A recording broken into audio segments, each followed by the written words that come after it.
किसी जगह एक मर्द रहता था जिसका एक भाई था।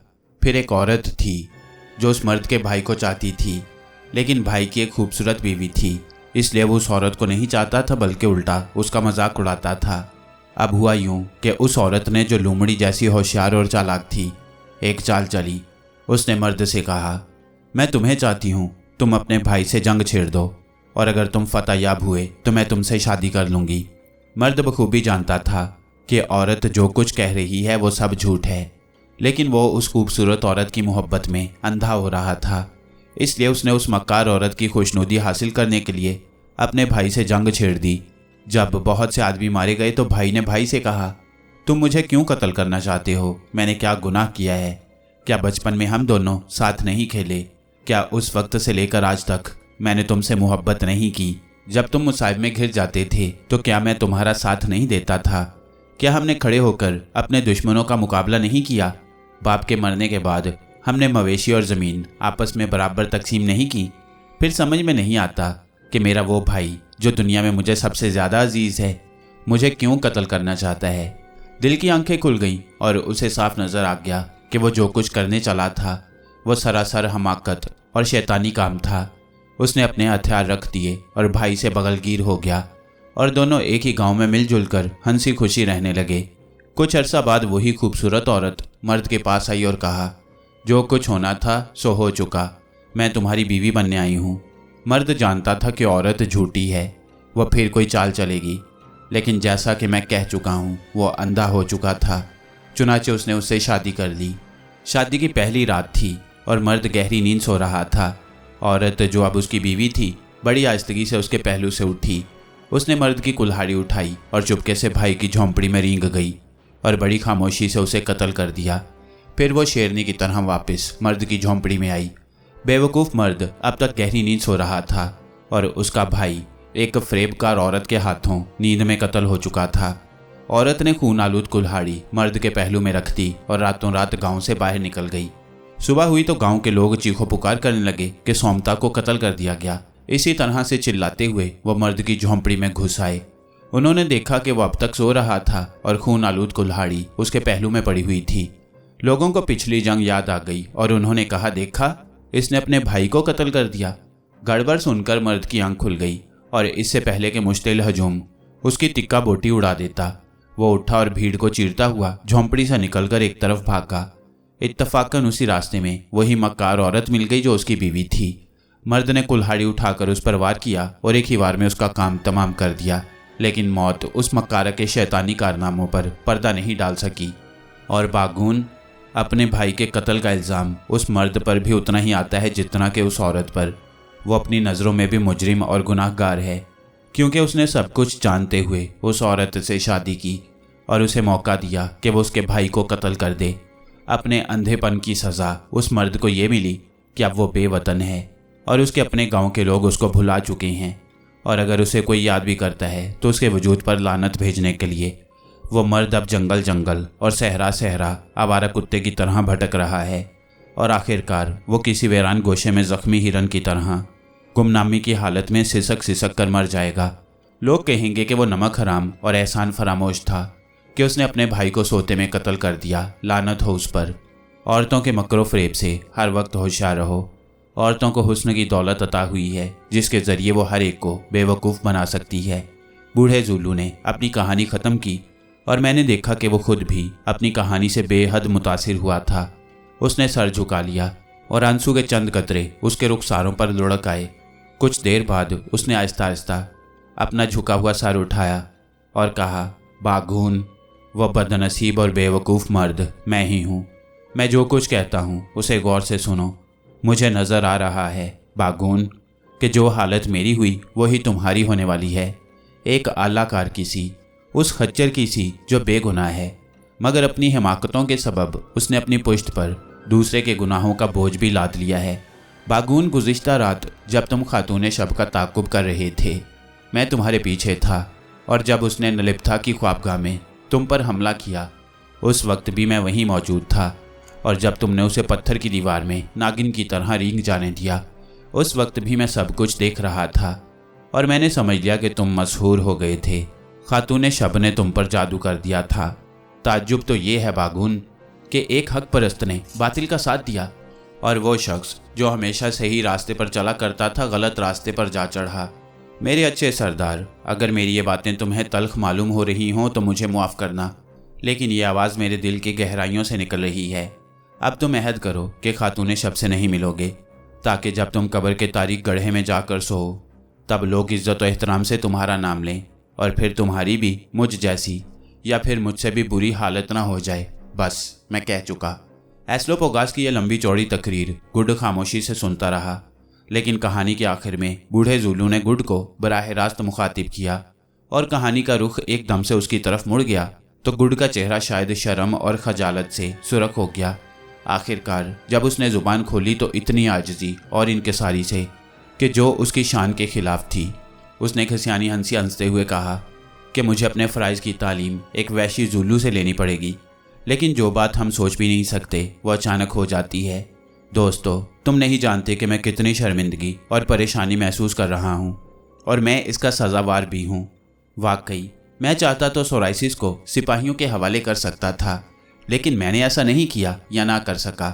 मुझे एतराफ़ है कि मैंने ना सिर्फ उसे निकल जाने दिया बल्कि इस मामले में खामोश रहने का वादा किया।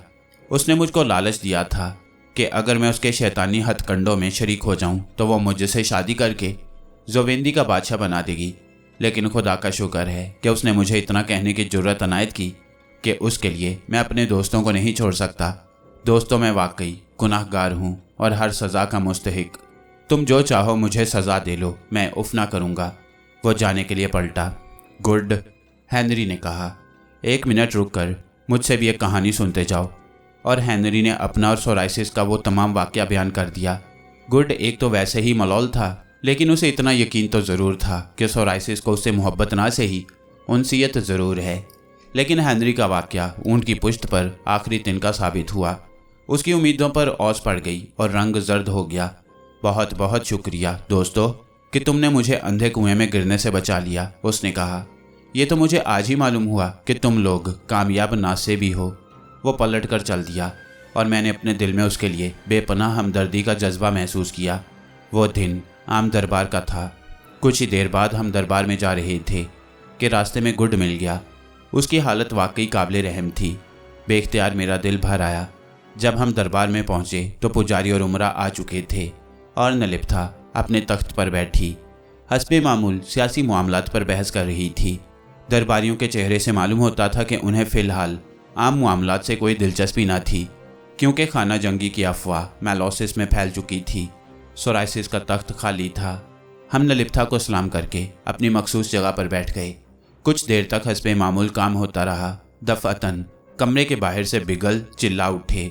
एक तरफ एक बेपनाह हजूम किसी गैर मामूली हादसे की पेशबंदी के लिए खड़ा हुआ था।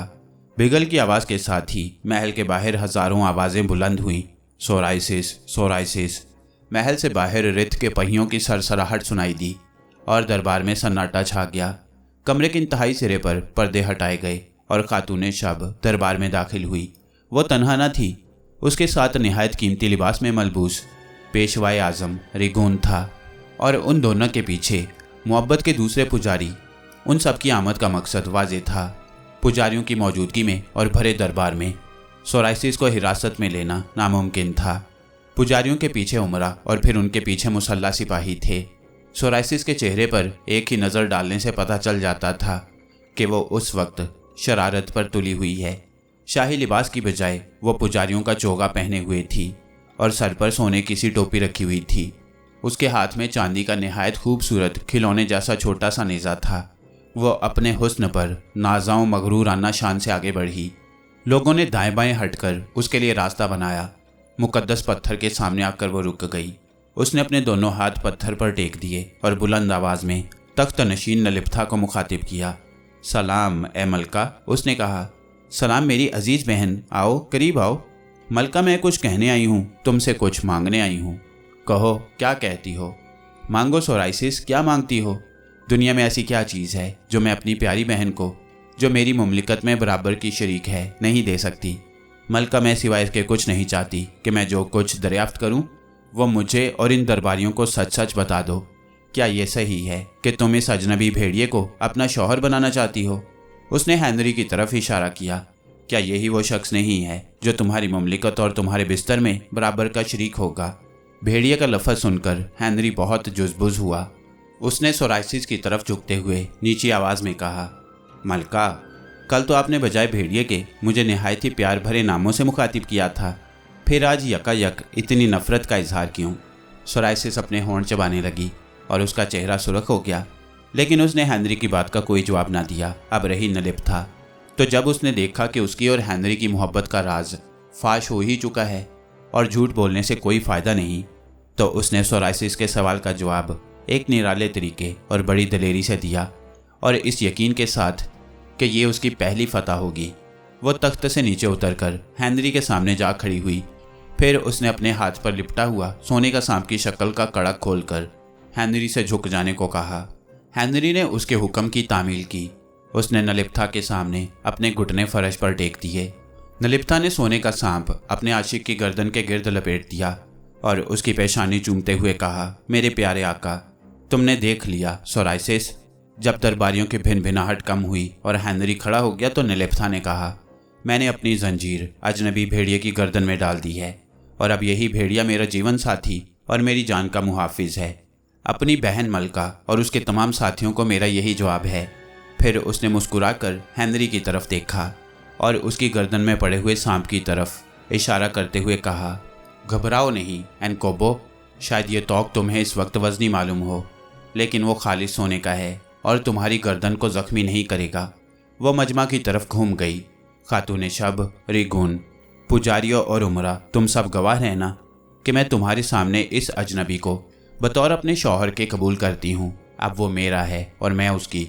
तुम सब जानते हो कि मैं जोविंदी की मलका हूँ, तो क्या मुझे इतना भी इख्तियार नहीं कि अपनी पसंद का शौहर मुंतखिब करूँ? मैं मलका हूँ और मैं जो चाहूँ कर सकती हूँ। इस अजनबी को मैंने पसंद कर लिया और अब मेरा जिस्म, मेरा तख्त, मेरा मुल्क और मेरी जान इसकी है। अगर ये अजनबी एक बेवकूफ़ भिखारी होता और मेरे दिल पर कब्जा जमा लेता तो मैं इसकी खातिर ताजो तख्त को ठुकरा देती। नलिफ्था ने हेनरी के हाथ में हाथ डाल दिया और वह यूं सीना तान कर खड़ी हो गई जैसे हेनरी के साथ मिलकर दुनिया की बड़ी से बड़ी ताकत का मुकाबला करने के लिए तैयार हो। उसकी आंखों से शोले निकल रहे थे और चेहरा खुशी से दमक रहा था। इस मंजर से कई दरबारी इतने मुतासिर हुए कि खुशी के नारे बुलंद करने लगे और तमाम दरबार उन नारों से गूंज उठा। लेकिन हमारी दुनिया की तरह जोवेंदी में भी ऐसे लोग मौजूद थे जिन्हें उन लोगों पर हसद आता था जो पुराने कवानीन तोड़ने की हिम्मत करते और अपने मकसद में कामयाब होते थे। ऐसे बहादुरों के सामने आकर बुज़दिल लोग एहसास कमतरी में मुब्तला हो जाती हैं और बजाय इसके कि उस बहादुर का साथ दें, मारे जलन के उसके मुखालिफ से मिलकर उसे फना करने की कोशिश करते हैं। चुनाचे कई लोग तालियां पीट रहे थे, चिल्ला रहे थे और कई मुंह लटकाए खड़े थे। सोराइसिस अपनी जगह पर मरमरी बुत की तरह खड़ी हुई थी और उसकी नज़रें फर्श पर गड़ी हुई थीं। उसमें इतनी हिम्मत नहीं थी कि अपने महबूब को किसी और की बगल में देख सके। नलिफ्था की कामयाबी पर वो पेचोताप खा रही थी और हसदो गुस्से से हवा के थपेड़े सहते हुए सफ़ेदे की दरख्त की तरह थरथरा रही थी। सोराइसिस ने अपनी नज़रें उठाईं। उसका रंग बिल्कुल सफ़ेद हो गया था और आंखें जिनके गिर्द अरगवानी हल्के नमूदार हो गए थे शोले बरसा रही थीं। उसके नाजुक लबों के कोने कांप रहे थे। उसने बोलने के लिए अपने लब खोले लेकिन उसके मुंह से एक लफ्ज़ तक ना निकला। उसने 3 मरतबा बोलने की कोशिश की लेकिन तीनों मरतबा नाकामयाब रही। आखिरकार उसकी कुव्वत गोवियाई लौट कर आई। उसने अपना खिलौने जैसा छोटा सा चांदी का नेज़ा बुलंद किया। नलिफ्था, सोराइसिस ने कहा, तुम समझती हो कि मैं इस बात को बर्दाश्त कर लूँगी? एक आवारा अजनबी मेरे अजदाद के तख्त को अपने कदमों से नापाक करे? क्या इस बात को कोई भी बर्दाश्त कर सकता है कि उसके मुल्क पर एक नापाक शख्स हुकूमत करे? अगर तुमने इस अजनबी से शादी कर ली तो क्या मखलूत नस्ल जोवेंदी पर हुकूमत नहीं करेगी? क्या वो अजीमुशान जीना और महल की मालिक नहीं होगी? मैं इस बात को बर्दाश्त नहीं कर सकती और जब तक मेरे जिस्म में खून का एक कतरा भी बाकी है ये नहीं हो सकता। इस मुकद्दस जहाद में कौन कौन मेरा साथ देने के लिए और सूरज देवता की खुशनुदी हासिल करने के लिए तैयार है? दरबार में बेचैनी की लहर दौड़ गई। नलिफ्था, सोराइसिस ने कहा, मैं चाहती हूँ कि तुम अजनबियों को रिगून के हवाले कर दो ताकि वह उन्हें सूरज देवता पर भीड़ चढ़ाकर उस तौहीन का बदला लें जो उन्होंने मुकद्दस जानवरों को मार कर की है। नलिफ्था, हिमाकत ना करो कि तुम अपने पालतू भेड़िए और उसके साथियों को मोहब्बत के सुपुर्द कर दो, और अगर नहीं तो मैं तुम्हारे खिलाफ ऐलान जंग करती हूँ। आखिरी फैसले तक जंग। शहरों में आग के शोले भड़केंगे और मैदानों में खून की नदियाँ बह जाएंगी, और उसकी जिम्मेदार तुम होगी, क्योंकि तुम्हारी ही वजह से ये जंग होगी, और फिर तुम्हारा ज़मीर बेदार होगा। मरते दम तक तुम्हारे कानों में मरने वालों की कराहें गूंजेंगी, बेवाओं के नाले तुम्हारी नींद हराम कर देंगी, और यतीमों की आहगुजारी तुम्हें पागल कर देगी, और ये तुम्हारे गुनाहों की सज़ा होगी।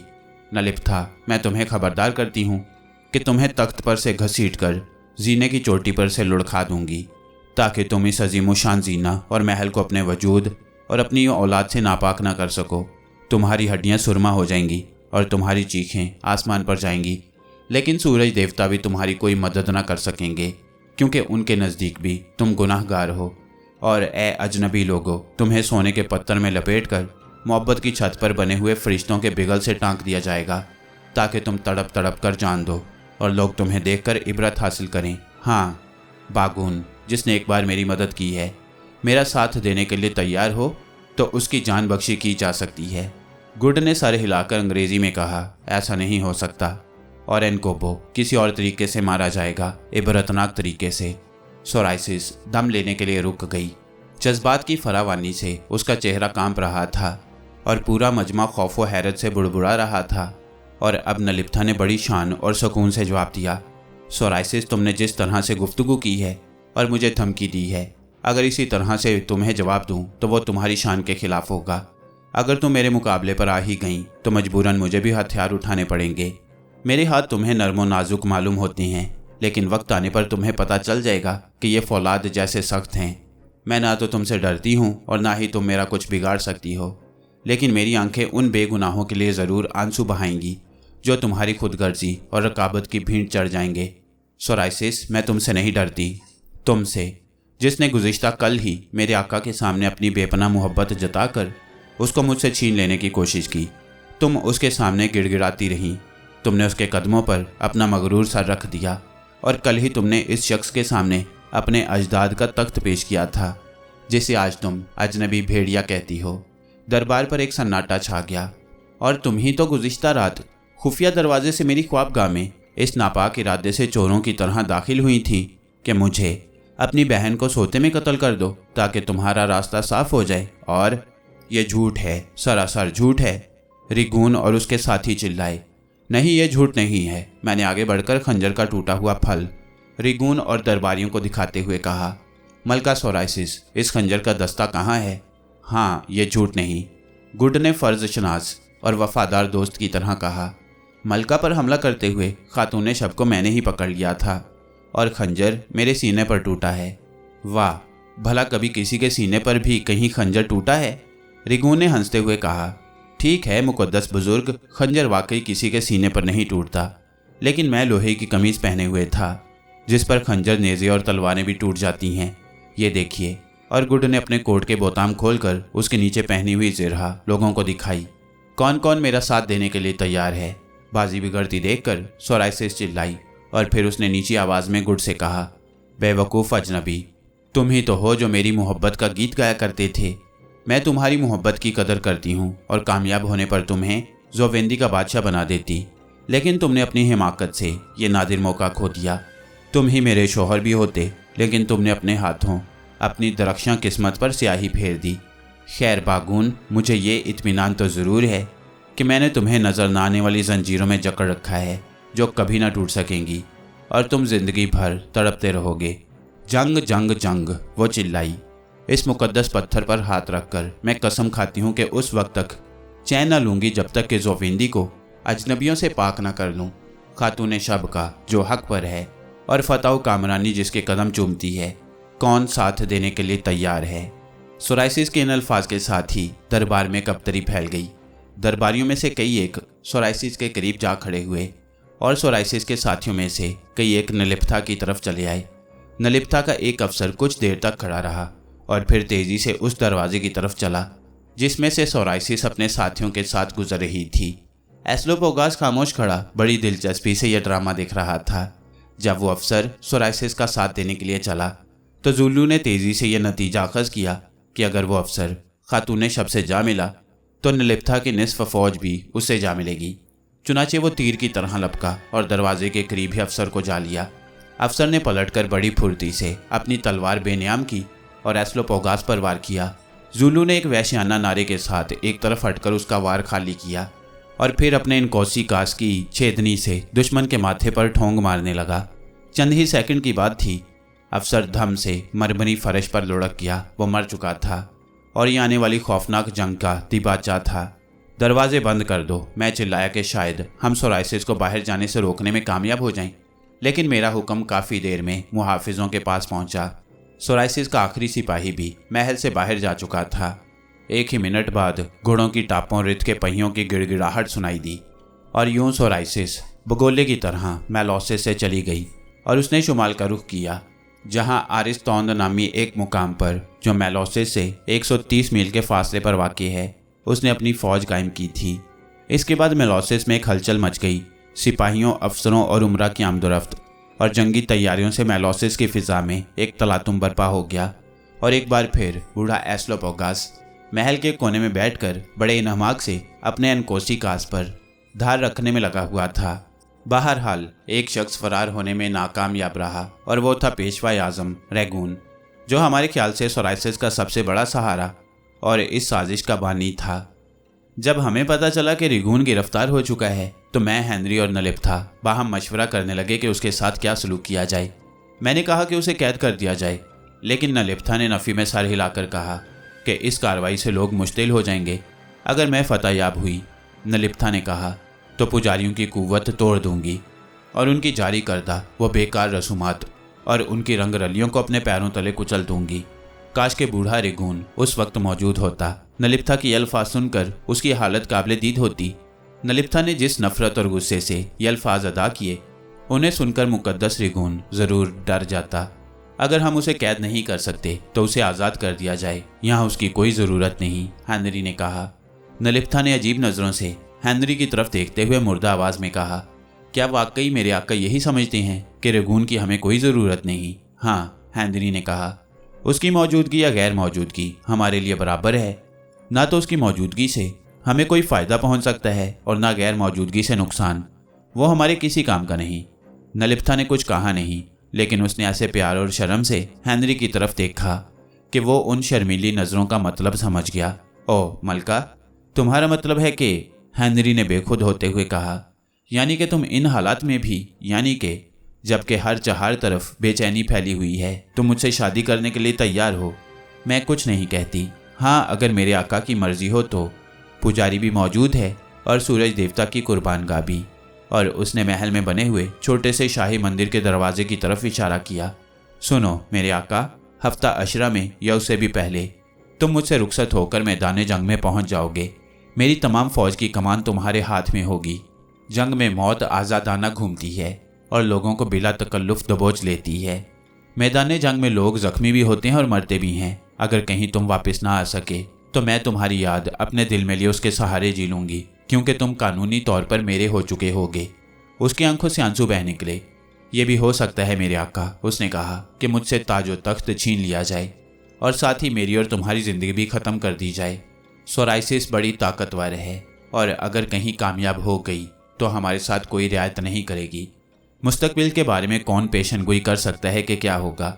ज़िंदगी की मुसर्रत और सुकून तो एक पंछी है और कभी इत्तफाक से ही नज़र आ जाता है और फिर तेज़ी से परवाज़ करता हुआ ऐसा गायब होता है कि कहीं पता नहीं चलता कि क्या हुआ और कहाँ गया। चुनाचे जब वो पंछी नज़र आए तो हमें चाहिए कि मजबूती से पकड़ लें।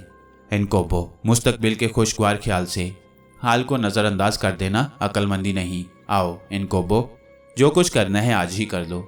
वह हेनरी की तरफ देखकर मुस्कुराई, लेकिन ये मुस्कुराहट एक आह थी, एक कराह थी। उन दोनों ने मेरी मौजूदगी को तो भुला ही दिया और वहाँ मुझ बूढ़े की कोई ज़रूरत भी ना थी। चुनाचे मैं उन दोनों को छोड़कर अपने कमरे में आया। खिड़की के करीब एस्लोपोगास बैठा हुआ था और बड़े ज़ौक़ शौक़ से अपना कुल्हाड़ा यूं तेज़ कर रहा था जैसे मरते हुए बैल के करीब बैठा हुआ गिद्ध अपनी चोंच तेज़ करता है। निस्फ घंटा बाद खुशी से दमकता हुआ चेहरा लिए हेनरी कमरे में दाखिल हुआ। उसने आते ही गुड एस्लोपोगास और मुझसे पूछा कि क्या हम एक अजीबोगरीब तकरीब शादी में शरीक होना पसंद करेंगे। भला हमें क्या एतराज़ हो सकता था? चुनाचे सब महल में बने हुए उस छोटे से मंदिर में जा पहुंचे, जहां रिगून मुंह फुलाए खड़ा था। मालूम हुआ कि नलिप्था और रिगून में इस शादी के बारे में कुछ तेज तेज बातें हो गई थी। रिगून नलिप्था और हेनरी की शादी करने के लिए साफ तौर पर इनकार कर चुका था और मारे जोश के ये भी कह चुका था कि वो किसी भी पुजारी को ये शादी कराने की इजाज़त नहीं देगा। रिगून के इस जवाब से नलिप्था बेहद खुश हुई और उसने कहा कि जोवेंदी की मलका चूँकि वही है, इसलिए वही मोहब्बत की पेशवा भी है और मोहब्बत का हर पुजारी, हत्ता कि रिगून भी उसका मातहत है। चुनाचे उसे मलका का हर हुक्म तस्लीम करना होगा और उसी को ये शादी पढ़ानी होगी। रिगून बराबर इनकार किए जा रहा था। अब नलिप्था बेकाबू हो गई।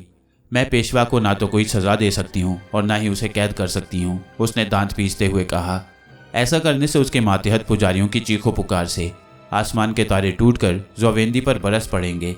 लेकिन मुकद्दस रिगून, मैं एक बात पर तुमको ज़रूर मजबूर कर सकती हूँ। तुम्हें बगैर कुछ खाए पिए सूरज देवता की कुर्बान गाह के सामने मुराकबा करना होगा और ये बात मैं जबरन मनवा सकती हूँ। तुम्हारे पुजारी और जोवेंदी लोगों से कह दिया जाएगा कि मुकद्दस रिगून ने सूरज देवता से लौ लगाकर खाना पीना त्याग दिया है और वो किसी से मिलने को भी तैयार नहीं। रिगून, अगर तुमने हमारी शादी ना पढ़ाई तो इसी वक्त तुम्हें कुर्बान गाह के सामने बिठा दिया जाएगा और उस वक्त तक तुम भूखे रहोगे जब तक कि तुम हमारी शादी पढ़ाने पर तैयार नहीं हो जाते या फिर मर नहीं जाते। कहो, अब क्या कहते हो? इत्तेफाक से उस सुबह अफरा तफरी में रिगून नाश्ता न कर सका था और उस वक्त मारे भूख के निढाल हो रहा था। चुनाचे कुछ देर तक वो गर्दन झुकाए सोचता रहा। भूख वाकई बुरी चीज़ है। आखिरकार वो हेनरी और नलिप्था को मियाँ बीवी के रिश्ते में जोड़ने पर मजबूर हो गया और आखिर में बोला कि आज वो अपनी तमाम जिम्मेदारियों से बरी होता है। हालात ऐसे थे कि धूम धड़के से तो शादी हो नहीं सकती थी। चुनाचे नलिप्था अपनी दो ख्वासों के साथ शर्माती ले जाती आई। वही दूध जैसे सफ़ेद लिबास में मलबूस ये जोवेंदी का शादी का लिबास था। उसके जिस्म पर गहने की किस्म की कोई चीज़ ना थी। वो हेनरी के करीब जा खड़ी हुई, फिर उसने हेनरी के हाथ में हाथ डाल दिया और अब वो दोनों कुर्बानगाह के सामने जा खड़े हुए। तुम सूरज देवता को हाजिर नाजिर जानकर वादा करते हो? नलिप्था ने हेनरी से कहा कि उस वक्त तक दूसरी शादी नहीं करोगे जब तक मैं तुम्हें इजाज़त नहीं देती। क्या तुम वादा करते हो? मैं वादा करता हूँ, हेनरी ने जवाब दिया और फिर अंग्रेज़ी में कहा, मेरे लिए सिर्फ एक ही काफ़ी है। और अब रिगून, जो एक कोने में खड़ा इस कार्रवाई को खुशमगी नज़रों से देख रहा था, आगे बढ़ा और अपनी घनी दाढ़ी हिलाकर कुछ अल्फाज इस तेज़ी से बुड़बुड़ाने लगा कि मेरे पल्ले कुछ ना पड़ा कि वो क्या कह रहा है। लेकिन नलिप्था बड़े गौर और तवज्जो से उसके मुंह से निकला हुआ एक एक लफ्ज़ सुन रही थी। जैसा कि बाद में उसने हमें बताया, उसे खौफ था कि रिगून अपनी फितरी जलन और ज़िद से मजबूर होकर कहीं शादी के खुतबे की बजाय उनकी तलाक का खुतबा न पढ़ दे। खुतबा के आखिर में उनसे पूछा गया कि क्या वो एक दूसरे को बतौर शौहर और बीवी के कबूल करती हैं, जिसे दोनों ने कबूल किया। और फिर कुर्बानगाह के सामने हेनरी ने नलिप्था के नाजुक होंठों को चूम लिया और यूं शादी की रस्म पूरी हुई। लेकिन रिगून के खुतबा से मुझे कुछ इत्मीनान न हुआ और मुझे यूं महसूस हुआ जैसे नलिप्था और हेनरी की अब तक पूरे तौर से शादी नहीं हुई। चुनाचे मैंने अपनी जेब से दुआ की किताब बरामद की। ये किताब हर वक्त और हर सफ़र में मेरे साथ रहती थी और सोने से पहले मैं उसे पढ़ा करता था। कर्टस, मैंने कहा, अगर तुम दोनों को कोई एतराज़ ना हो तो मैं अपने मज़हब के मुताबिक तुम्हारी शादी का खुतबा पढ़ दूँ। सच तो यह है यार क्वार्टरमैन कि मैं खुद भी कुछ बेचैनी महसूस कर रहा था, हेनरी ने कहा, लेकिन इस बेचैनी की कोई वजह समझ में नहीं आ रही थी। तुम ज़रूर खुतबा पढ़ो। हकीकत में रिगून के खुतबे से मैं अपने आप को निस्फ शादीशुदा भी नहीं समझता। नलिप्था ने भी कोई एतराज़ ना किया। चुनाचे मैंने खुतबा पढ़ना शुरू किया, यहाँ तक कि मैंने पढ़ा, मैं सर हेनरी कर्टस नलिप्था को बतौर अपनी बीवी के कबूल करता हूँ। हेनरी ने ये अल्फाज दोहराए। फिर मैंने जोवेंदी ज़ुबान में कहा, मैं नलिप्था मलका जोवेंदी सर हेनरी कर्टस को बतौर अपने शौहर के कबूल करती हूँ। नलिप्था ने भी यही अल्फाज दोहराए और अब हेनरी ने अपनी उंगली से सोने की अंगूठी निकालकर नलिप्था की उंगली में पहना दी और एक बार फिर दोनों के लब आपस में मिल गए। रिगून एक तरफ खड़ा इस कार्रवाई को हैरत से देख रहा था, लेकिन जब उसे पता चला कि शादी की रस्म हमारे मज़हब के मुताबिक अदा हो रही है तो दफ़अतन 95 मज़हब उसकी आंखों के सामने घूम गए और उसने शोरगुल मचाना शुरू किया। यकीनन उसने समझ लिया कि मैं भी अपने मज़हब का पेशवाए आज़म और उसका रकीब हूँ। चुनाचे उसने शोरगुल मचाकर मुझे मरूब करने की कोशिश की। बहरहाल वो गुस्से में बुड़बुड़ाता और पेचोताप खाता हमसे रुखसत हुआ। और उसके जा चुकने के बाद मुझे एहसास हुआ कि रेगून को आज़ाद कर देने में हमसे निहायत ही फाश गलती हो गई है। वो अब निचला ना बैठेगा, या तो हमारा खात्मा ही कर देगा या फिर जोवेंदी से निकाल कर दम लेगा। गुड। एस्लोपोगास और मैं नए शादीशुदा जोड़े से मलौल दिल लिए रुखसत हुए। शादी बड़ी मुसर्रत आगे चीज़ समझी जाती है, लेकिन मेरा तजुर्बा यह है कि शादी सिर्फ नए जोड़े के लिए बायस मुसर्रत हो सकती है, दुल्हा के दोस्तों के लिए नहीं। यही शादी जो हमसे हमारे बेहतरीन दोस्त छीन लेती है, वो पुराना साथी, वो बेहतरीन दोस्त जो हमारी गैर मौजूदगी को बर्दाश्त नहीं कर सकता था, शादी के बाद हमारी मौजूदगी को बर्दाश्त नहीं कर सकता, और वो हमको भूल कर एक हसीनो जमील दोस्त से ज़िंदगी भर के लिए वाबस्ता हो जाता है। मसलन हेनरी की शादी को ही लीजिए। वो एक सच्चा और मुखलिस दोस्त है, लेकिन उसी रोज़ से जब उसने उस छोटे से मंदिर में कुर्बानगाह के सामने अपना नया साथी चुना, उसके मिजाज और तबीयत में नुमाया तब्दीली वाक़ई हो गई। बस हर वक्त नलिप्था के नाम की माला जपने लगा। नलिप्था यूँ है, नलिप्था यूँ नहीं, नलिप्था यूँ कहती थी, नलिप्था को ये चीज़ें पसंद हैं वगैरह। मुख्तसर ये कि सूरज तुलू होने से लेकर गुरूब होने तक वो नलिप्था का ही कलमा पढ़ता रहता। नलिप्था ने हेनरी के दोस्तों को पीछे धकेल दिया था। पहले नलिप्था और फिर सब कुछ। दोस्तों की हैसियत अब फरीके सानी की सी थी, और अगर कहीं मैं ये तमाम बातें हेनरी के मुंह पर कह देता तो वो बेहद खफा होता। लेकिन सच आखिर सच है, उसे झुटलाया नहीं जा सकता। हेनरी बदल चुका था।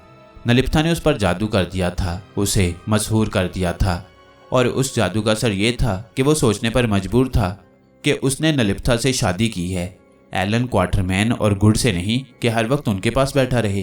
दुनिया में यूं ही होता आया है। अगर किसी खातून को मेरी ये तहरीर तल्ख मालूम हो तो मैं उनसे मुआफ़ी चाहता हूँ।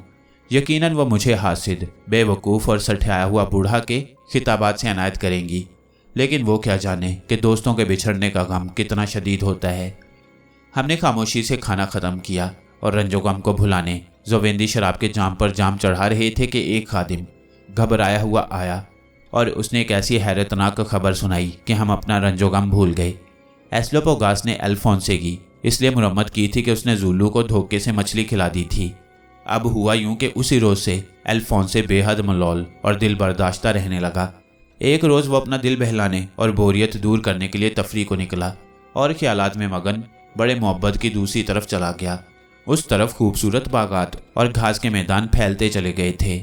अल्फोंसे उन बागात और मैदानों की सैर के बाद लौट रहा था कि रास्ते में उसकी मुठभेड़ सोराइसिस और उसके साथियों से हो गई, जो बगोले की तरह अपनी फौजी छावनी की तरफ जा रहे थे।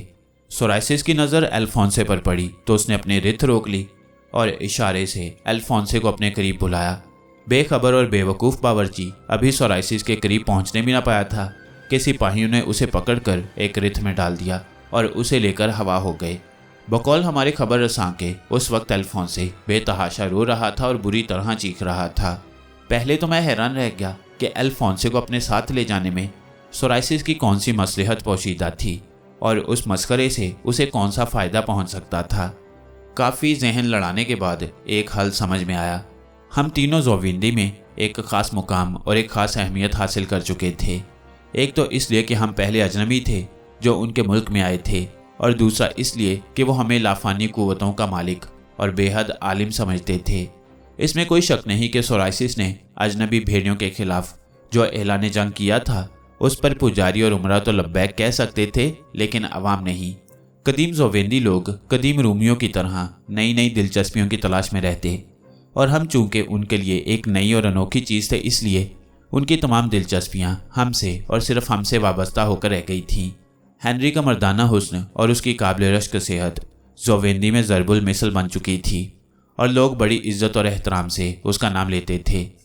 चुनाचे उनका कहना था कि हेनरी और नलिप्था को सूरज देवता ने एक दूसरे के लिए ही पैदा किया था, और ये कि उनकी शादी से सूरज देवता बहुत खुश हुए हैं। इन बातों के पेश नज़र हमारे खिलाफ जो भी आवाज़ उठाई जाती बेअसर साबित होती।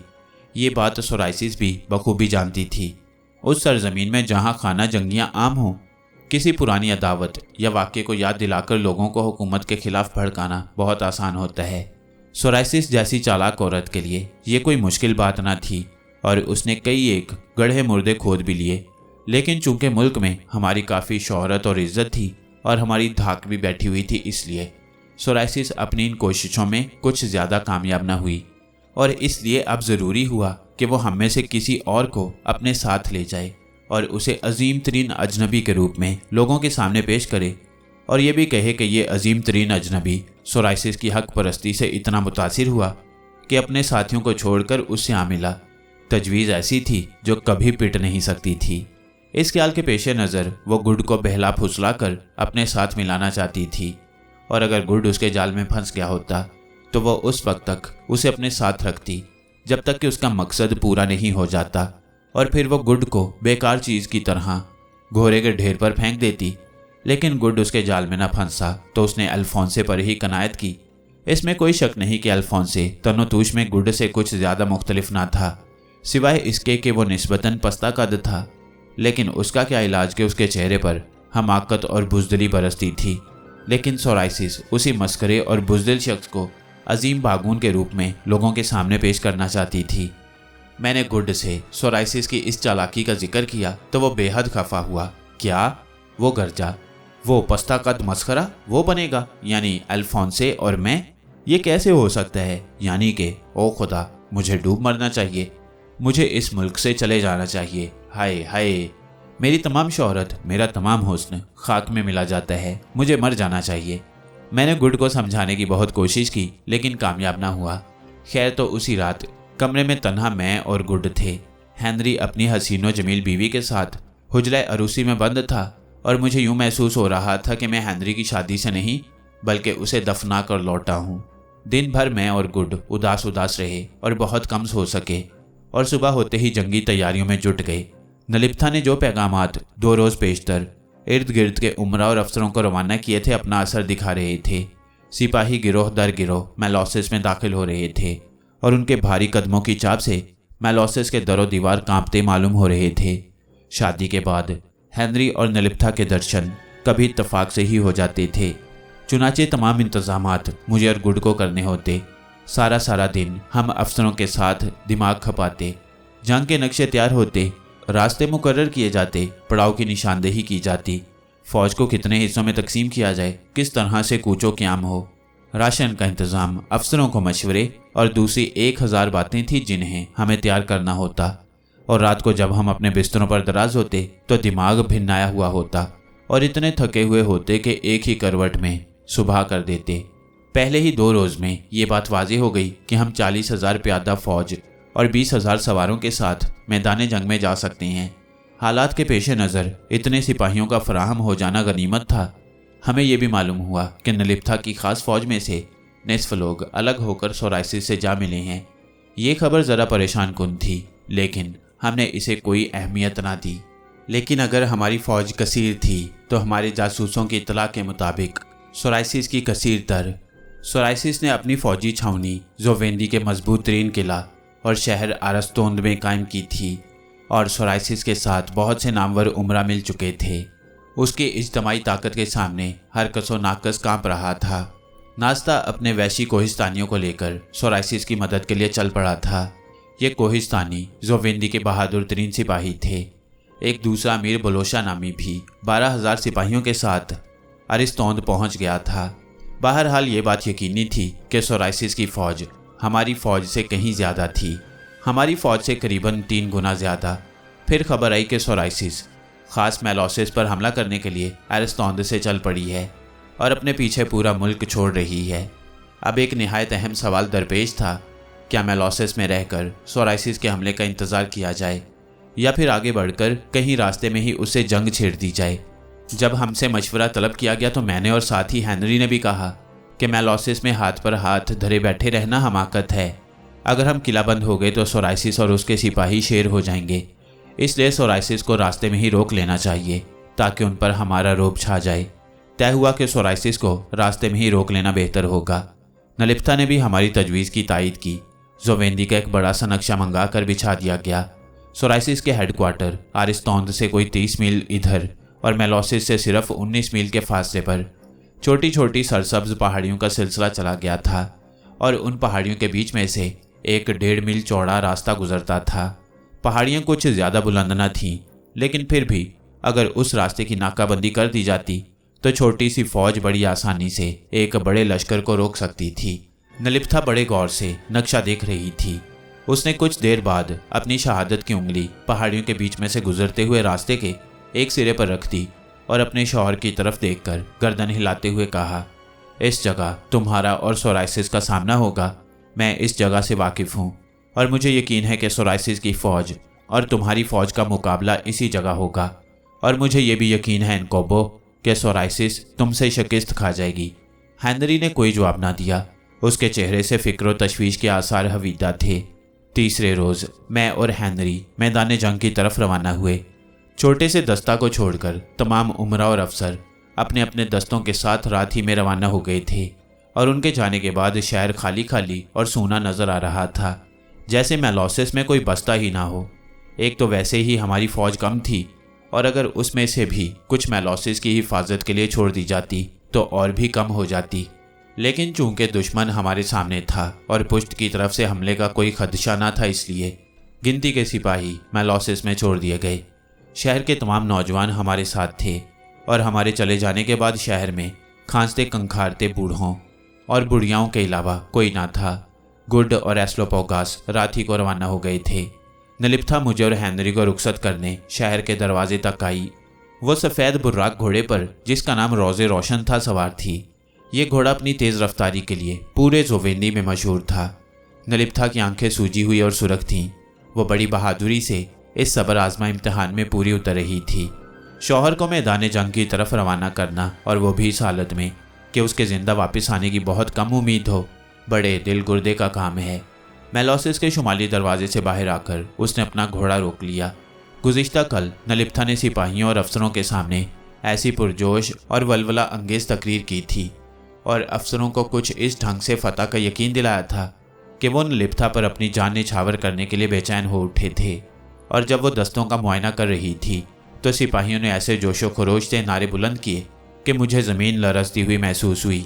आज फिर नलिप्था पर कल जैसी ही कैफियत तारी थी। खुदा हाफिज़ मैकोमेजन, उसने कहा, मुझे तुम्हारी सूझबूझ और हाजिर दिमागी पर पूरा एतमाद है और मुझे यकीन है कि तुम सोराइसिस के खिलाफ अपनी तमाम कुव्वतों को बरूए कार लाओगे। मैकोमेजन, पूरे तौर पर अपना फ़र्ज़ अदा करना और कामयाब लौटना। मलका, हकीकत तो ये है, मैंने आहिस्ता से कहा, कि मैं जंग से दूर भागता हूँ। मुझे एतराफ़ है कि मैं कदरे बुज़दिल वाक़या हुआ हूँ। मैदान जंग का नज़ारा मेरे हवास गुम कर देता है और फिर इस वक्त तो मैं इस ख्याल से लरज़ रहा हूँ कि कहीं इस जंग में मेरा सर ही ना उड़ जाए। नलिप्था बेख्तियार हंस पड़ी और फिर हेनरी से मुखातिब हुई। खुदा हाफिज़ मेरे आका, एक बादशाह की तरह वापस आना, अपने सिपाहियों के कंधों पर चढ़कर ना आना, मतलब कि तुम्हारी लाश ना आए। हेनरी ने कुछ कहा नहीं। उसने खामोशी से अपना घोड़ा मोड़ा। शायद उसका दिल भर आया था। जिस शख्स की शादी को सिर्फ एक ही हफ्ता गुजरा हो और वो अपनी बीवी से रुखसत होकर आग और खून के दरिया की तरफ जा रहा हो, उसके दिल की जो हालत हो सकती है उसका अंदाज़ा बखूबी लगा सकते हैं।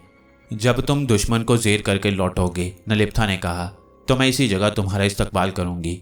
अच्छा मेरे आका, तुम्हें और मैकोमेजन, तुम्हें भी सूरज देवता के सुपुर्द करती हूँ। कामरान और कामयाब लौटो।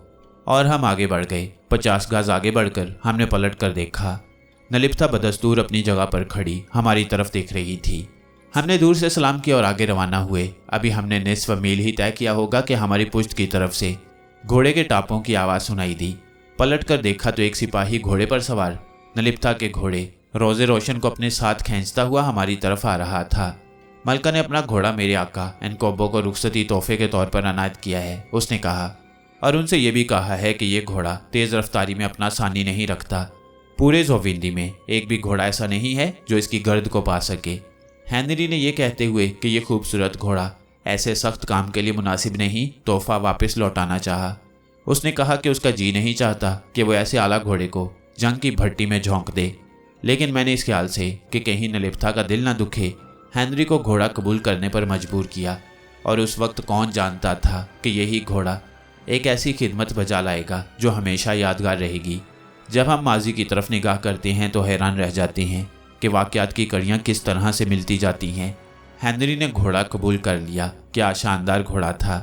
अपनी बीवी के अनायत करदा उस नादिर तोहफे से हेनरी फूला न समाया और उसने बतौर शुक्रिया के एक हल्की फुल्की तकरीर उस सिपाही के सामने झाड़ दी कि नलिप्था के सामने लफज ब लफज दोहरा दे और हम आगे बढ़े। दोपहर के करीब हमने उस बड़ी फौज के एक दस्ते को जा लिया जिसकी सिपा सालारी का चार्ज हेनरी को मिल चुका था। बड़ी जिम्मेदारी का काम था ये, और हेनरी इस ओहदे के बारे में कुछ मुजमहिल और फिक्रमंद सा नजर आ रहा था। वो अब समझने लगा था कि अजीम चीज़ों की अजमत के साथ ही साथ कुछ ऐसी जिम्मेदारियां भी सर पर पड़ जाती हैं जो इंसान को हर वक्त फिक्रमंद रखती हैं। हम बगैर किसी रुकावट के आगे बढ़ते गए। गांव और करिया वीरान पड़े हुए थे। लोग इस ख्याल से कि वो चक्की के दो पार्टों के बीच में दाने की तरह पिस ना जाएं, गांव छोड़ छोड़ कर किसी तरफ चले गए थे। हमारी रफ्तार बेहद सुस्त थी। इतने बड़े लश्कर का तेजी से कूच करना नामुमकिन था। चौथे रोज हम उन पहाड़ियों के सामने पहुंच गए जिनके बीच में से 1.5 मील चौड़ा रास्ता गुजरता था।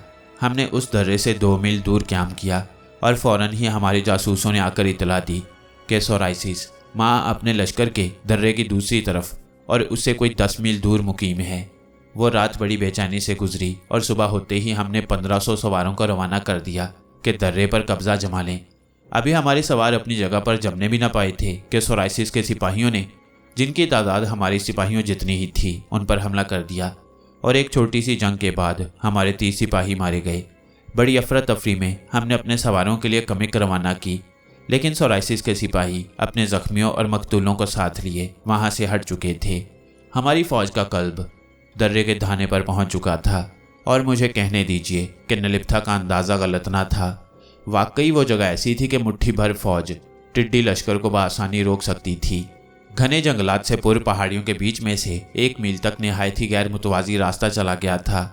जमीन ऐसी चट्टानी और खुरदरी थी कि थोड़ी सी फौज पहाड़ी के पीछे छुपकर बड़े लश्कर का अगर मुकाबला ना कर सकती तो कम से कम उसे कई घंटों तक रोके रख सकती थी। 1 मील दूर जहां रास्ता खत्म होता था वहां से एक सब्जाजार शुरू हो गया था। मैदान बतदरीज बुलंद होता चला गया। जहां बुलंदी खत्म होती थी वहां एक कोमल चश्मा सूरज की छांव में जगमगा रहा था।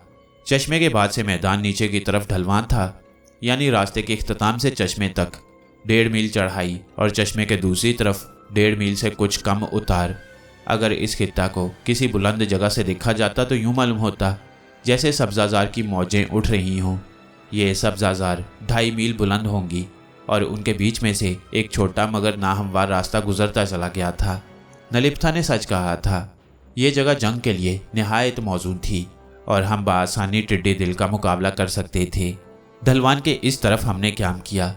यही वो जंग होने वाली थी जो जवेंदी में हमेशा यादगार रहेगी, और वो जंग अब बहुत करीब थी। इस कदर करीब कि मैं तलवारों की झनकार और जख्मियों की चीखों पुकार सुन रहा था।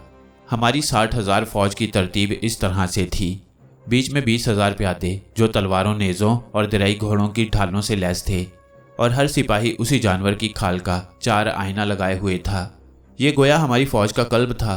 5,000 प्यादे और 3,000 सवार महफूज रखे गए कि कल्ब को पसपा होते देखें तो फौरन उसकी मदद को पहुंच जाएं। कल्ब के दोनों तरफ 7,000 सवार कायम कर दिए गए। कल्ब से कुछ पीछे लेकिन सवारों से आगे 7,500 नेज़ा बरदारों के 2 दस्ते।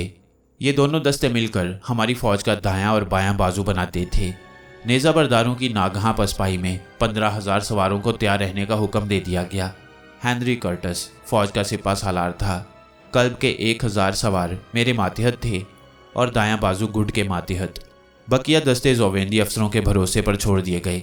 अभी हम अपनी फौज की तरतीब से फुर्सत भी न पा सके थे कि ढलवान की दूसरी तरफ से सोराइसिस का बेपना लश्कर उबल पड़ा। ज़मीन उस बेपना फौज के कदमों तले कांपने लगी।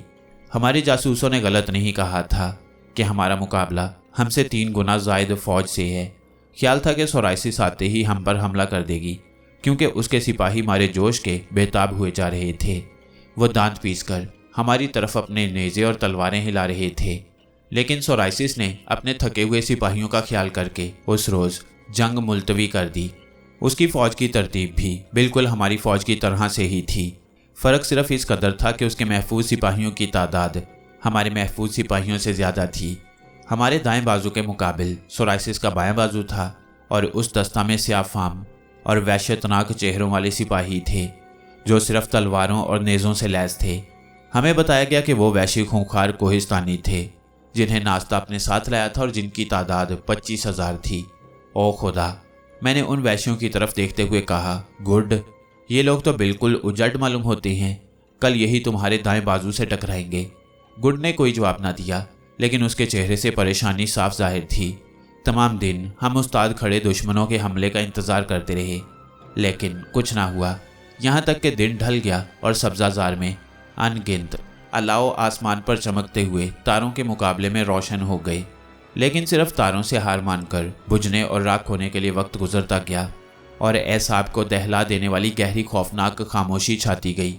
दुश्मनों का कैंप खामोश था, बिल्कुल खामोश। अलाव के शोले अंगारों में और फिर अंगारे चिंगारियों में तब्दील होते चले गए। अंधेरा, घोर अंधेरा हौले हौले उतर रहा था और किसी झाड़ी में दुबका हुआ तन्हा झिंगर मुसलसल चिल्ला रहा था। बेहद डरावनी और खामोश रात थी। आगे आने वाले वाक़यात का खौफ मनहूस परिंदे की तरह दिलो दिमाग पर मंडला रहा था। आसमान पर उदास तारे आंखें झपक रहे थे और आने वाली खूनी सुबह का ख्याल मुझे लर्जा रहा था। और मैंने निहायत अफसुर्दा दिली से सोचा कि ये तमाम लोग एक औरत की रकाबत और हसद पर कुर्बान होने के लिए जमा हुए हैं। एक औरत के दिल की आग को अपने खून से ठंडा करने के लिए आए हैं। दो तूफान थे जो मुख्तलिफ सिमतों से एक दूसरे से टकराने चले थे। खुदा जाने इन तूफानों की लपेट में कौन कौन आएगा। शायद हेनरी, गुड, या मुमकिन है मैं खुद। और मेरी रीढ़ की हड्डी में ऊपर से नीचे तक ठंडक की एक लहर सी दौड़ गई। मुहाफिज दस्ता हमारी फौज के गिर्द गश्त लगा रहा था। धप धप उनके कदमों की चाप मालूम हो रही थी। अफसर पुरस्कार सायों की तरह अपने सिपाहियों का मुआयना करते और उन्हें हदायत देते तारीकी में घूम रहे थे। एक अफसुर्दगी, बेपनाह उदासी हमारे कैंप पर साया फकन थी। और यूं वक्त गुजरता गया। सुबह के कत्लेआम के लिए तमाम इंतजामात मुकम्मल हो गए। काफ़ी रात गए। मैं, हेनरी, गुड और दूसरे अफसर अपने बिस्तरों पर दराज हुए, लेकिन मेरे लिए नींद का कहीं दूर दूर तक पता ना था। मेरा दिल जैसे गंदे पानी में डूबा जा रहा था। आइंदा कल का ख्याल मेरे दिल को जहरीले सांप की तरह डस रहा था। मैं तसव्वुर में अपनी कटी फटी लाश देख रहा था। फतह की मौहूम सी उम्मीद ने दम तोड़ दिया। लेकिन फिर मैंने सोचा कि मुस्तकबिल तो एक ऐसा अब्वल हॉल है जो अपने अंदर लातादाद अनहोने और नाकाबिल यकीन वाक़यात पोशीदा रखे हुए है। लिहाजा मुस्तकबिल के बारे में अंदाज़े कायम करना सरासर हमाकत है।